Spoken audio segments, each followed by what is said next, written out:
Good afternoon. It's Monday, the 15th of September 2014, just after 1 o'clock. Welcome to UK Column News. I'm your host, Brian Gerrish. With me in the studio, Mike Robinson. Tells you now. It tells us on the screen, apparently. And also, of course, we have Elf assisting from the back of the studio. The weather across the country, as always for UK, pretty mixed. So we've got everything from sunshine. But if you're in Durham, apparently it's overcast, a bit drizzly, and rain and fog in the hills of mid-Wales. So as usual, if we forecast everything, we're going to be correct, and we predict it's going to remain the same for the rest of the week. Yeah. And before we move on, though, we should just say happy birthday, Lily. Happy birthday, Lily. Okay. Now, serious matters afoot in the world and in UK. We've been saying for many years, along with a great many other people, in alternative, the real media, that we've got warmongers running the country. What have you got, Mike? Well, we're starting off with the Pope because he's warning of a third world war. What he was actually saying, this was during his speech yesterday morning. He was saying that that this third world war is going to be a piecemeal third world war crimes, massacres, destruction, and his solution for this problem was that humanity needs to weep, and that now is the time to weep. I find it it's sort of a rhetorical question because most of the people watching this programme probably understand exactly what's going on here. But basically, I find it hard to reconcile the fact that when the Polish threw out the Russians in 1980, whatever it was, they had the full support of the Roman Catholic Church there. Pope Francis must know who is driving this war at the moment. In fact, we're going to come on to that in a second. And yet the Roman Catholic Church takes no stand on that whatsoever. They're quite prepared, despite the comments that he has made over the weekend, they're quite prepared to effectively remain inactive. And I find that a difficult situation to... It's utter hypocrisy, isn't it? Well, I think so. But of course, if we delve into history and the lead up to the Second World War, we can find the Catholic Church extremely active in Eastern Europe and indeed making deals with the Nazi administration. So if talk of these matters upset some of our viewers and listeners, we will just say we will continue to dig into what's true and what's not true. But he did say that piecemeal third world war with crimes, massacres, and destruction, and in fact, ISIS leaders are gathering in Paris today. ISIS leaders are gathering in Paris today, and there we've got Philip Hammond there to do the dirty deed. Glad-handing, smirking. This is the man who was disappointed that we didn't go bombing Syria, wasn't it, of course? That's right. Now, of course, I suspect that the Guardian is actually telling us something here because, of course, we are looking at the ISIS leaders, in my opinion. John Kerry is there, a whole bunch of other people, including Sergei Lavrov, so maybe there's one voice of sanity in the delegates, among the delegates. And of course, they're intending to... place another layer of depleted uranium over Iraq in the not too distant future, but of course they're edging towards that point. They have to edge towards it because there's no set debate in Parliament. It's closed door meetings, it's Chatham House rules, it's a common purpose to inject this. You don't want any open public debate. You edge. Nudging is probably the correct expression. Indeed. Now moving on then, we've got Scotland, of course. This is probably the top headline in most of the mainstream media. And we've got this nice little article here from Harold James, who is a Professor of History and International Affairs at Princeton University. And he's saying, should Scotland leave the pound zone? Of course, the notion of the pound zone is one of these sort of phrases that they try to persuade people that Britain is already a European-style nation. But he starts off by saying that as Scotland prepares for this month's referendum on independence, the United Kingdom, indeed all of Europe, must brace itself for the impact of a successful bid. Scottish independence would revolutionise the British and European constitutional frameworks and give a tremendous boost to other European separatist movements from Catalonia to northern Italy. And he goes on to discuss financial issues ending up with his pièce de résistance at the end of this article, saying this should inspire Scotland to pursue association with a larger currency area and a more diversified economy. How about adopting the euro? And that's really his main point of the article. But it was this first paragraph that I just really wanted to highlight on, because no matter what you think of what else he's written, he's absolutely bang on the money with this. So let's just read it again. Scottish independence would revolutionise the British and European constitutional frameworks. That's its intention. And give a tremendous boost to other European separatist movements, and that is also its intention. So if I just reinforce that, Mike, that word revolution, Scottish independence would revolutionise the British and European. So I'll come back to that on this next slide when you're ready. Right. So you know, this is the key point. What we're talking about here is the total disintegration of Britain as a nation state. And this has been going on for quite some time behind the scenes. And this report in the BBC is a comment from Res Publica, the think tank, that Manchester should lead devolution. So BBC here saying Manchester should be given income tax raising powers and complete control of spending within 5 years. A centre-right think tank has said the proposals published ahead of the Scottish independent referendum could form a blueprint for full devolution of English cities, Res Publica said. Now, this is absolutely, they're now going full tilt at this. For the total breakup of England, breakup of the entire union, every nation within the union as well. Yeah, indeed. And Manchester should lead devolution, actually change devolution to revolution, because this is pushing, this is the Saul Alinsky doctrine that, of course, all three of the mainstream British political parties are following. So here we have the Marxist agenda, which is the breakup of UK, but what do you label it as something different? So it's devolution, it's independence for Scotland. And what are we doing? We're giving local authorities, who are now being consistently exposed as utterly fraudulent and corrupt, money disappearing wherever it is. In Sheffield, for example, £1.8 billion budget. But of course, we had some wonderful people in Sheffield exposing that money in the £1 million disappearing. That was all covered up by OLAF, the so-called European anti-fraud organisation. And this pattern is followed on in other cities as well. So you give the corrupt local authorities even more power to control people's lives. Well, this is actually going a bit beyond that, because they're not going to give this to all local authorities, just cities initially. And this is really quite key, because this Res Publica report follows on from calls from the Institute for Public Policy Research, another think tank. And in fact, last Friday, Nick Clegg was at an IPPR North meeting discussing this exact subject, and he was pushing what he's calling city deals. And this is the city's policy unit, a policy unit within the UK government, which was created in August 2011. It's made up of civil servants and staff seconded from local government, think tanks and private sector. Where's the democracy? And it's participatory democracy. It's not representative. Yeah. So Parliament gets no say in this, because it's the participants, which are the big society charities, which get to say what the policy is going to be. So this is the city's policy unit, which the House of Commons never hears anything about, or they never discuss. That works jointly with the Department for Business, Innovation and Skills and the Department for Communities and Local Government, and across Whitehall.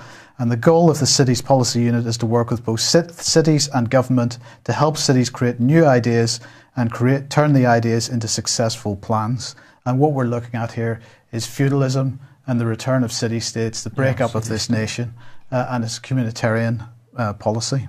Yeah, of course. And it was being talked about many years ago that, of course, London would cease to be our capital city. It would be a city region of the EU. So that was part of the I will say the transparent breakup of UK. Tremendous speed, these things unfolding at the moment. We've had a lot of communication from people over the last few days, even over the weekend, where it seems all of a sudden people are waking up to actually the fact we are now watching, if we allow it to happen, UK ripped apart. So the lie, of course, is that Scotland will get independence, nothing of the sort. Vassal state under Alex Salmond's junta within the European Union, and Wales has been levered off. The next step is to rip England apart. And of course, you need a propaganda machine to drive this, so it's appropriate we're focusing on the BBC. Well, this is very interesting because BBC actually reporting that people have been demonstrating in Scotland against BBC bias. So it's fascinating that the BBC can't report up to this present moment about people talking about BBC bias with Syria or Libya or Iraq or Afghanistan, people being killed and murdered overseas, people complaining constantly at the BBC bias in support of aggressive government policies overseas. At the moment Scottish independence comes up, the BBC can report on itself. And what have they got to say? Well, apparently Mr. Salmond had accused Mr. Robinson, BBC reporter, of heckling him at a press conference in Edinburgh for international journalists. Mr. Robinson was later accused by the Yes campaigners of producing a report that wrongly claimed that Mr. Salmond had ignored his question. Now, I watched the video, and of course, these campaigners, whoever they are telling the truth, because the BBC simply said Mr. Salmond didn't answer the question when in fact he did, albeit very poorly. But the BBC propaganda or lies, I think I prefer lies, so they simply twisted the fact.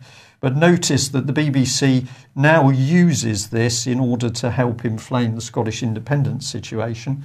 But the BBC investigated itself, which is always an important thing to do, and the BBC response said it considered Mr. Robinson's questions were valid and the overall report balanced and impartial in line with editorial guidelines. So I think what the BBC is saying here that, well, we accept we are a biased lying organisation and we've fully met our own guidelines, so we don't really care what the public thinks.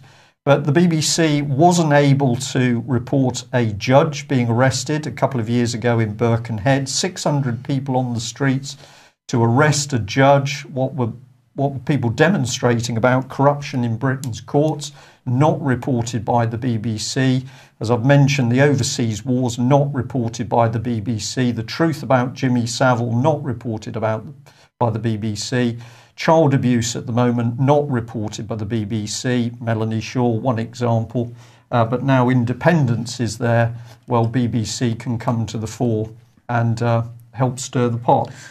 Brilliant, isn't it? Yeah. Just before we move on, tonight's Crane Report, because Ian's back in the area in Devon and will be here for the next 3 or 4 weeks, so there'll be no more breaks in the Crane Report for the foreseeable future. But tonight's Crane Report, 7:30, is focusing on Scottish independence, and of course Ian has a very different view of the Scottish independence fight to us. So tune in for that to see an alternative view, if you like.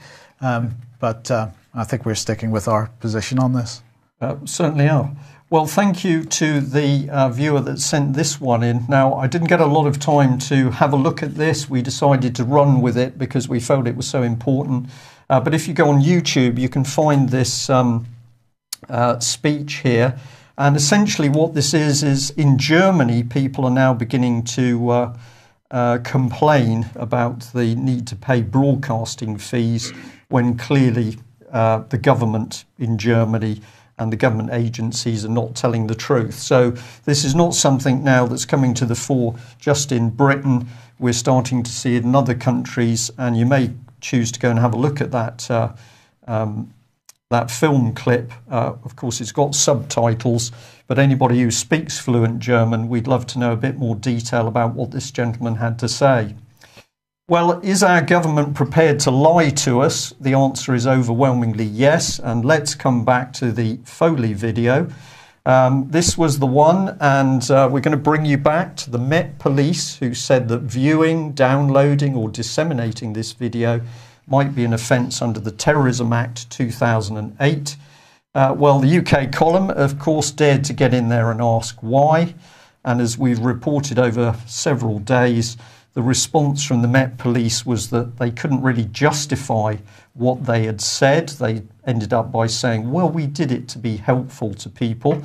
But nevertheless, the Met Police said if anybody dared view the evidence of people supposedly being beheaded, then you could be committing a terrorist offence.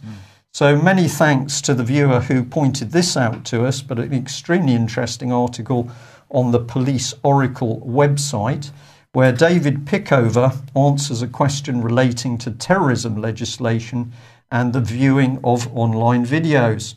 So we encourage people to log in and go and read this for yourself, but he gets into the detail. A statement put out by the Metropolitan Police said recently, the MPS Counter-Terrorism Command, SO15, is investigating the contents of the video that was posted online in relation to the alleged murder of James Foley. We'd like to remind the public that viewing, downloading or disseminating extremist material within the UK may constitute an offence under terrorism legislation.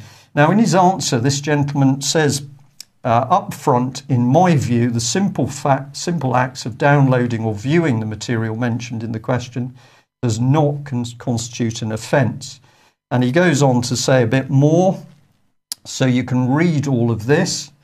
And when we get to the end, if we bring it on screen and we just highlight it, the operative word in the Metropolitan Police statement is may, seeking to crystallise the 1,000 or so words of the statutory measure governing the subject into a statement of 50 or so words will always carry the risk of the statement being apt to mislead.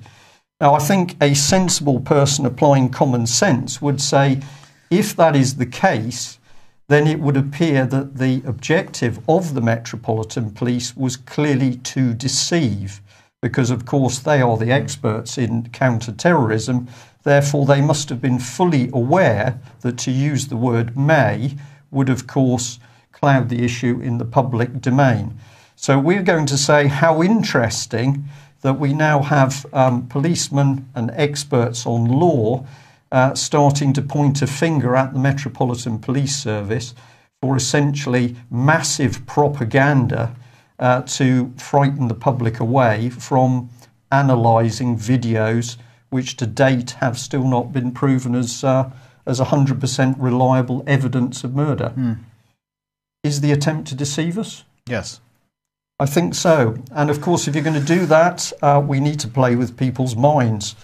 Yes, well, in fact, Martin Edwards, who has written some spectacular articles for the UK column over the years, and I have been discussing this organisation, CSC Leaders, for quite some time in a number of different places in the paper and on the website. And this week sees the conclusion of the CSC Leaders 2014 conference. Now, why is this important? Because CSC Leaders is one of the organisations which is using the Commonwealth as a mechanism towards world government. Sorry, Nick, just bring that up again if you could for a second. And if we have a look at this image here, which is a snapshot of their website, we see that it says CSC Leaders assembles exceptional senior people from across the Commonwealth to tackle challenges that businesses, governments and society face and build the global relationships needed by the leaders of tomorrow. Of course, in amongst the colours is purple and green, because lo and behold, this is in fact a common purpose related organisation. So what they say here is that earlier this year, 100 leaders from across the Commonwealth gathered in the UK for the Global Leadership Development Programme CSC Leaders to debate and work on a globally relevant challenge. And the challenge was, how do you get societal as well as economic value out of technological innovation? What does that mean? Well, this is all newspeak language, Mike. But it means using technology to get societal and economic change. Yeah. It's using technology to change. Including social media, as we might come on to. And so they're having a conference which begins on the 17th, which is Wednesday, I believe, for 3 days. And it's the final conference of this year's CSC Leaders gatherings. And they're going to learn from... where do you think they're holding it? Yes. Where is Common Purpose most active at the moment? India. Okay, right. Fine. India. David so Cameron territory. Exactly. Yeah, sorry to put you on the spotlight. I know, that was pretty awesome, actually.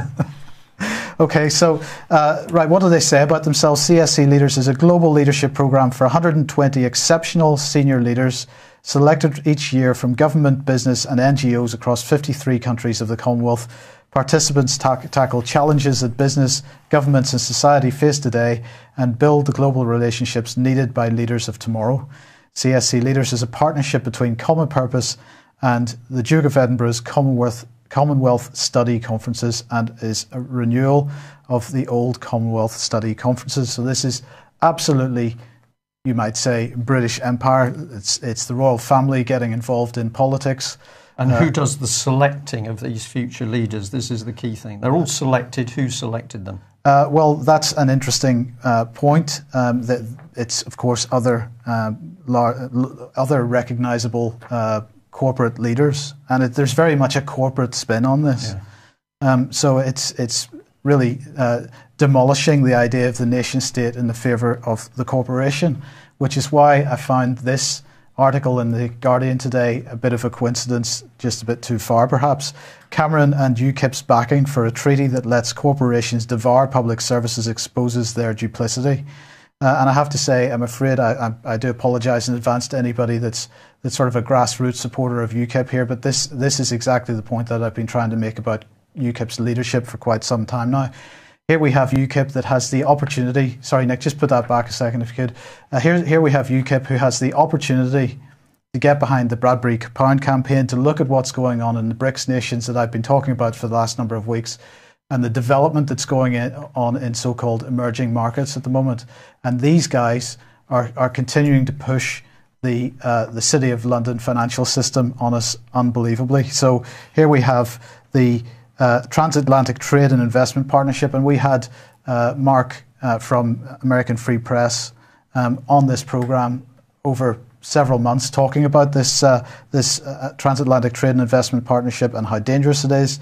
And basically what it does is strips away the obstacles to large corporations from making profits, such as regulations to protect our privacy, the environment, food safety and economy, according to this article from the financial sector. And it opens public services to private companies motivated primarily by profit rather than people's need.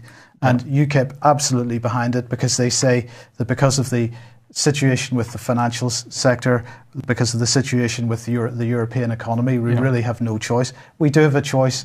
The Egyptians are showing us the choice. The Russians are showing us the choice. The Indians are showing us the choice. The Mexicans, the Guatemalans even, building canals, they're showing us the choice, and they seem to be able to afford to do this. And it's incredible to me that the country, I'll say it again, that the country that started the Industrial Revolution has no money to fund these types of infrastructure projects. There isn't any will to do something for the country. Ultimately, it is the will that is the issue here. It's not about money, because the Bradbury Pound would solve that problem. Well, somebody said to me over the weekend, well, of course, the thing is, Brian, we're being ruled by people who hate us. And I think that's really what it comes down. So, but well, sorry, Nick, just put that up one more time, because comment on that. Because I knew that UKIP was in real trouble the moment Roger Helmer appeared on the scene. Well, let's speak about Mr. Helmer, because of course this is the gentleman who chaired the very first video talk I ever did on Common Purpose, which was up in Leicester many years ago.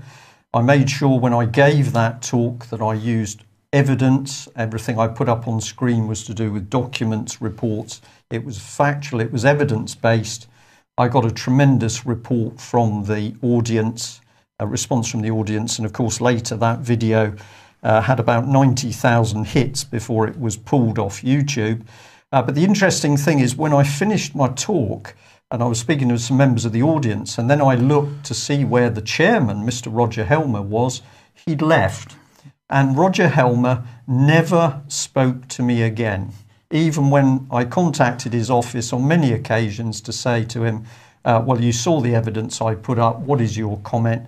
Roger Helmer absolutely ran away from me, and he ran away from the subject of Common Purpose. And whatever this man's agenda is, I personally believe that he's a Trojan horse in UKIP. He knows what Common Purpose is. He knows what this international trade deal stuff is about. Would I trust this gentleman? Not even with my pet hamster. So there we are. If you want to have a look at that video, there are now some copies back up on YouTube. But good old Roger Helmer shared that very first video to expose Common Purpose, and then he ran away. Because he basically didn't know about it until you gave the talk. Is that? Maybe he did. Maybe he did. I don't know. If somebody runs away, it's pretty difficult to have dialogue with them. But there we are. Thanks very much, Mr. Helmer. Well, the other thing that we've been consistently warning about is the ability of the state to play with people's minds. Of course, nudging is what the government prefers to talk about because it sounds soft, it sounds nice, it sounds okay. But even The Guardian now waking up to the fact that the government is going a step too far in playing with our minds. So thank you again to one of our viewers for alerting us to this. The Guardian headline, mindfulness therapy comes at a high price for some, say experts. And it says the much hyped therapy can reduce relapses into depression, but it can have troubling side effects. Now, the side effects for some people are not troubling, they're devastating. But let's have a look at some of the things the article said. It says in the first floor room above a gridlocked London street, 20 strangers shuffle onto mats and cushions, advertising executive, personnel manager, student pensioner. A gong sounds and they begin meditating. This is one of more than 1,000 mindfulness courses proliferating across the UK as more and more people struggle with anxiety, depression and stress, and they're turning towards a practice adapted from a 2,400-year-old Buddhist tradition.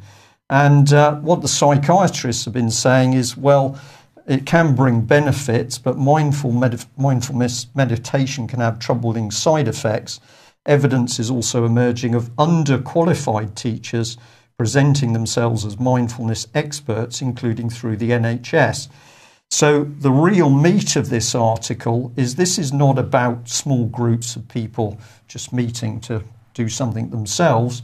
The British government is ramming this stuff through the whole of the public sector, in particular through the NHS. We have questioned the NHS and their mindfulness team on several occasions, asking what the risks are, and the response is silence. The NHS refused to answer emails, and the mindfulness centre of the NHS certainly refuses to answer those emails. But bear in mind, of course, that mindfulness is now being pushed through the Department of Education into schools. So very young children, the teachers of the mindfulness have no ideas as to what the mental capacity or state of the children is, but in comes this agenda. And as we'll move on to, is it any wonder that we're now starting to see more and more young children succumb? And I'll just add at this point, I know what will happen. We will get mindfulness practitioners calling the programme to say that they only do good works with mindfulness. And I'm going to say we can accept that. We're not talking about beneficial practitioners. We're talking about the British government using mindfulness as a propaganda and applied behavioural psychology technique. It's pretty difficult for these people because how do they actually distinguish themselves from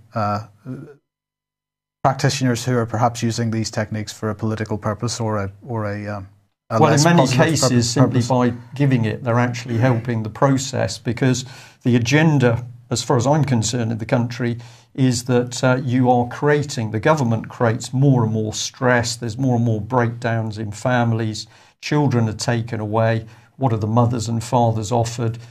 See cognitive behavioural therapy, NLP, mindfulness. So the government creates the stressful life, and then its solution is to drive in even more messing with people's minds. Well, the Mail, this is an older article from the Mail, one that UK Column has put up before. Here it says, meditation can ease pain from stress-related conditions like IBS, irritable bowel syndrome and arthritis. Mindfulness meditation involves being present by focusing on the breath and bodily sensations. Okay, so here it was being pushed as something good. This is the sort of stuff going on. This is one of the major sites for mindfulness. Go and have a look at this yourself. Don't let stress harm your mental health. get stuck into mindfulness. Well, does that do it for you? And we were warning about the rise of this stuff in South Wales. Now, we're not saying these individuals or organisations know what they're doing. We're simply asking the question, do we know what they're doing? So in an area of South Wales where many children have committed suicide, many children being exposed to applied behavioural psychology, we are seeing this sort of thing going on. It's all advertised in a very cuddly way. Here's where we sort of end up as one example, the Mental Health Foundation. And we just would like to say, well, how can we rely on these people? Well, this is one gentleman who was identified on the website, head of development and later life. And, well, what can we say? Despite having worked in mental health services for over 20 years, Toby has never acquired a formal mental health qualification, although he does have a professional lorry driver's licence. He prefers cycling as a way of looking after his mental health. So is this gentleman typical of the people who are now being unleashed upon individuals in UK and in particular children? It's a fairly flippant little CV, isn't it? It's a very flippant CV. Well, have a look at this, because of course when UK Column tried to get help from local South Wales MPs to look at the evidence we had as to what was possibly helping the suicides amongst young people. This was a reply from Madeleine Moon to a member of the public. I don't know whether we've got a... No, unfortunately the highlight isn't coming up here, but I'll read what she says. Dear Ms Holden, thank you for your email. As you will have noted from my out-of-office response, it's parliamentary protocol that members do not address issues raised by other members' constituents. I can, however, assure you that the partnership of agencies across Bridgend has its first concern protecting our communities from intrusion and harmful and unhelpful inaccuracies. So Miss Moon doesn't care if anybody outside of her area has thoughts, information, evidence as to what's going on. She hides under the protocol. And of course it was the South Wales MPs that stopped an a mainstream press investigative article into the suicides. So once you look at those suicides in South Wales and ask yourself what was going on in the children's minds, why was it that in this area we had mindfulness, we had CBT, we had blatant NLP in a number of courses, including from charities? This is just being pumped into people's minds. Indeed. And we also know, of course, that this is coming into the minds of social workers. And many people highlighted this for us today. The Mail talking about a social worker gloating on Facebook over her ability to break up a family. And here she is, Ms. Condon, a wonderful picture of her in looks like a black leather or latex dress. And, well, what was going on? Well, she bragged about the power she felt at breaking up the family, revelled in the judge giving the parents a massive rollicking, referred to the solicitor in the case complimenting her fine nails and shoes, before she was saying she was having to do the mammoth grim task of removing the youngsters and she signed off a report with 3 kisses. So the children, all aged under 10 at the time, were put into foster care. But look what's happened. So the Health and Care Professional Council found Ms Condon guilty of misconduct. The local authority didn't renew her contract. So what happens? She goes on to work at the London Borough of Barking and Dagenham. So you take children away, you're clearly unsuitable to make any decisions around that case. Do you get sacked, brought into court? No, you're simply passed on to the next local authority. Yeah. Brilliant. And this is where it leads to. Sheffield Telegraph with a very good story. Encourage you to go and have a look at this, where a researcher who tried to expose Rotherham abuse feared for her life after police officers threatened her. And she claims she was approached by 2 officers while she was in her car at night, to be told it would be a bad thing if the abusers she was investigating found out her home address.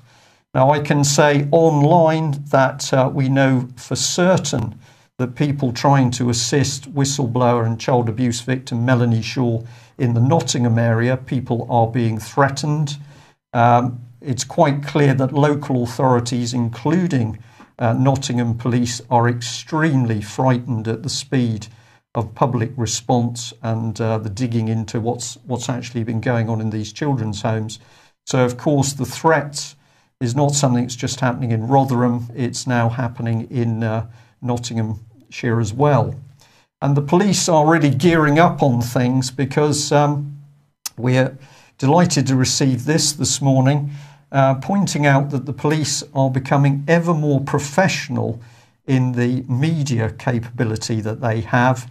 And of course, it's the police's own media team that are there, presumably, to protect the police when the accusations of fraud, corruption, child abuse and malfeasance in public office come up. But that's all been outsourced to Capita, hasn't it? Well, this is the interesting question, because if you go to the Association of Police Communicators, you start to see how these people are building a commercial media network. Here's Thames Valley Police advertising vacancies: 2 digital communications officer, 1 communications officer, 1 media officer. These are all on big salaries. And if we go to the Thames Valley Police site, here they are, of course, and it says this: in this exciting and challenging role, you'll lead on internal and external communications for 2 specialist regional units responsible for counter-terrorism and serious organised crime. So what we've got is basically private media people now front-ending the police's relationship with the general public. Never mind child abuse, they're going to be doing it in order to talk about security and terrorism. And presumably, maybe that one of these communications people produced that statement from the Met Police on the Foley video. This is quite fascinating because last week the Oxfordshire Police and Crime Commissioner was whinging that Thames Valley Police have already cut back by £50 million and need to find a further £35 million of savings this year. And so they're doing that by hiring a bunch of highly paid private sector communications PR man, is that right? This is what's happening in central government. Of course, the media team for central government is expanding and expanding. Remember that Theresa May, no longer in charge of the Home Office, it's a lady called Emma who's on her media team, makes the decisions, it appears to us. Well, that's what she told us anyway. If you've got a question, don't go to Theresa May, go to Emma. But these are the people front-ending. So as the fraud, the corruption, the reduction in services. Reduction in services is the reality. You build the front-end media team. This is 1984 stuff, isn't it? It absolutely might. So we just add this little bit on the Association of Police Communicators. You might like to go and look at their delivery plan, 2013-40. You're going to need a cup of tea and an armchair. It's going to be very difficult to read this. We'll give you a snapshot now. Here we are. They're going to develop a training plan that will maximise the information that's currently available to support courses. They're going to look at new digital opportunities. They're going to host a learning event conference. They're going to put out an e-newsletter. They're going to have membership contact lists, and they're going to create effective structures to support information sharing. And they're going to consider regional contact points and information. And that is the delivery plan. Super. Excellent. Well, let's get on to reality. Here she is, Melanie Shaw, this lady still sitting in a prison cell. And of course, what we can tell you is there was no hearing at Nottingham Crown Court, Friday the 12th September, Friday just gone. So Melanie was psyched up in prison. She was consistently misled into believing she would attend court on Friday.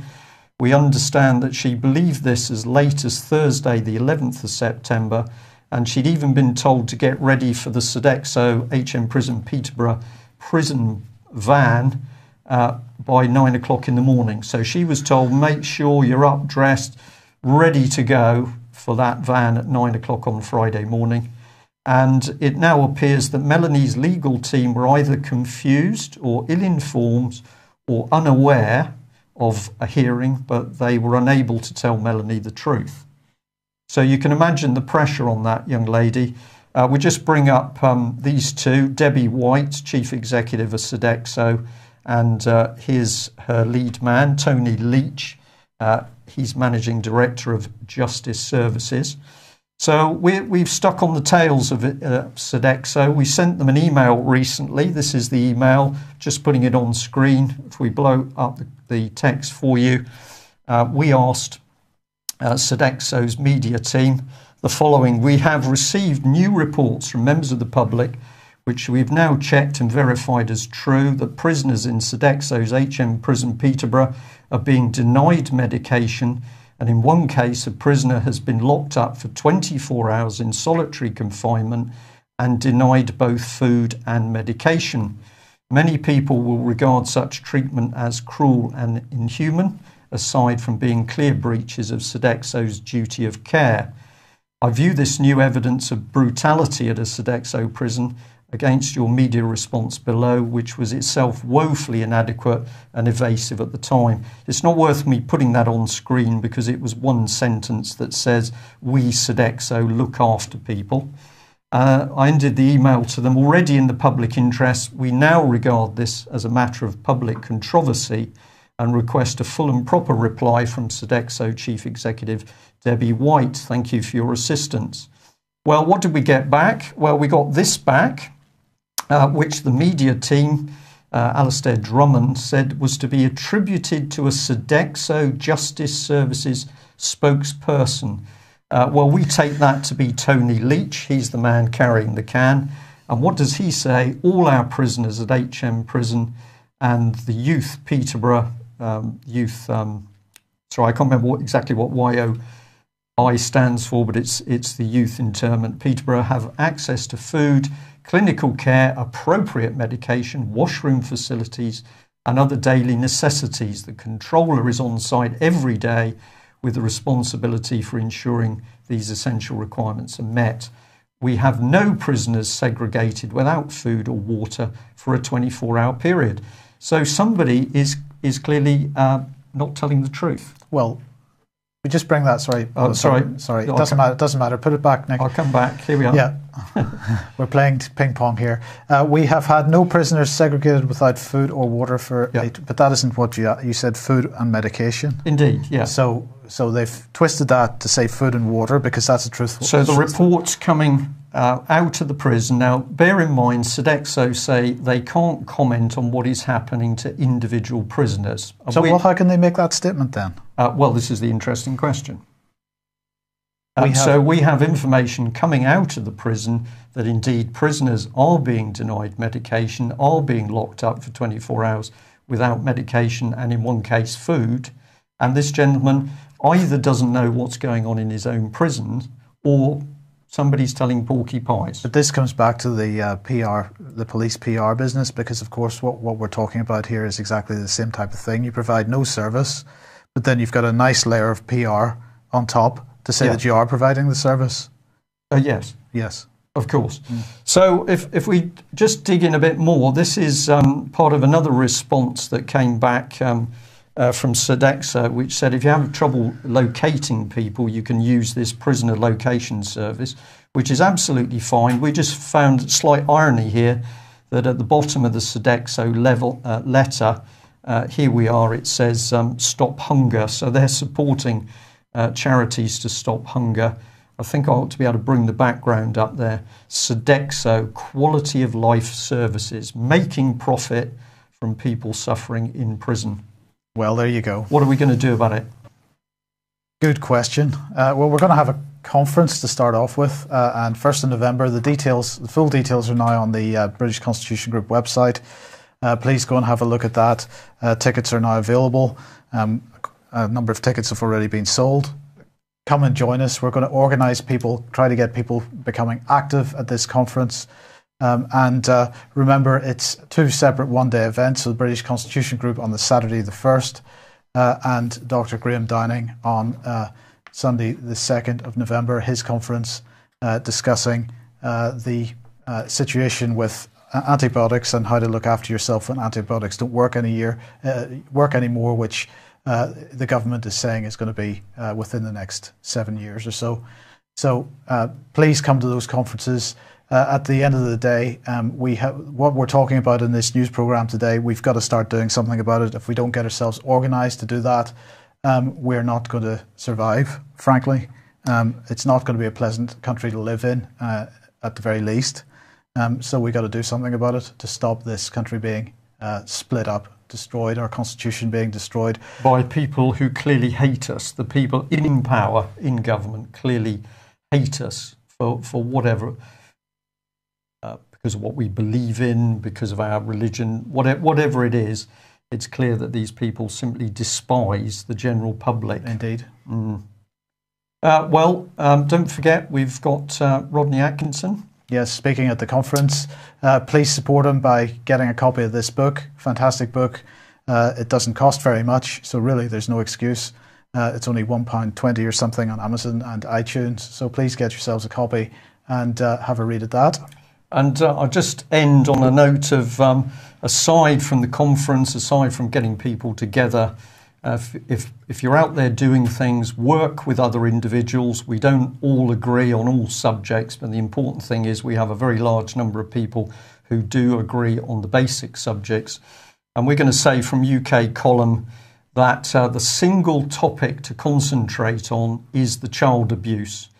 Because if you want to understand why the crass decisions over money, the economy, why we're constantly starting wars overseas, to understand those questions, you have to understand the mindset of the people who are governing us, and that is answered by the child abuse. So David Cameron's Conservative, Nick Clegg's Lib Dems, who's that other chap for Labour? Can't remember. The Miliband brothers, all in bed together, the Lib Lab Com, all of those 3 parties now blatantly working to protect the paedophiles who are present in Westminster, in the establishment, in the hierarchy of the police, politicians. This is the cesspit that is governing the country. So the one area we believe we need to stay concentrating on is to get the truth out about the abuse of these children, whether it's Nottingham or Rotherham or North Wales, South Wales, London, Elm House. If we get that information to the surface, we can identify the paedophilic and criminal element which is governing this country and causing the problem. So get digging, get talking to your neighbours, and it's a horrible subject, but we have to stick on the abuse of children. That's it for today. See you later at 7:30 for the Crane Report, 9 o'clock for Fracking Nightmare, and we'll be back tomorrow. 1 o'clock. Thanks for joining us. Bye-bye.